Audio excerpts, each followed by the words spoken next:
பின்னேரம் டீயோட சாப்பிட்றதுக்கு திரிபோசா தான் செய்திருந்தேன். நான் திரிபோசா செய்கிறதுக்கு நான் சுடுதண்ணி தான் பாவிக்கிறேன். நான் சுடுதண்ணியை கொதிக்க விட்டு 10 நிமிஷம் ஆற விட்ட பிறகு தான் திரிபோசா செய்ய போகிறேன்.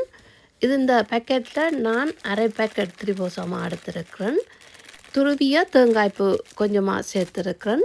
இதோட சீனி வெள்ளை சீனி தான் நான் பாவிச்சிருக்கிறேன். உங்களுக்கு ஒயிட் சுகர் விருப்பம் இல்லைண்டா ப்ரௌன் சுகர் அல்லது சர்க்கரையை தூளாக்கிட்டும் சேர்க்கலாம். கொதிக்க விட்ட தண்ணியை கொஞ்சமாக சேர்த்து குழைச்செடுக்க வேணும். உங்களுக்கு சுடுதண்ணி சேர்க்கிற விருப்பம் இல்லைண்டா பசுப்பாலை கொதிக்க விட்டு கொஞ்சம் ஆற விட்ட பிறகு சேர்த்து நீங்கள் செய்யலாம். இந்த திரிபோசாவுக்கு ஊர்லேண்டா தேங்காயை உடனே பிடுங்கி அந்த முட்டுக்காயில் தேங்காய் துருவல் சேர்த்து உருண்டை செய்து சாப்பிட்டோம்னா அது இன்னும் நல்லா சுவையாக இருக்கும். சின்னதில் அரசாங்கத்தில் வழங்கப்பட்ட திரிபோசா இந்த திரிபோசாவை விட இன்னும் நல்ல சுவையாக இருக்கும்.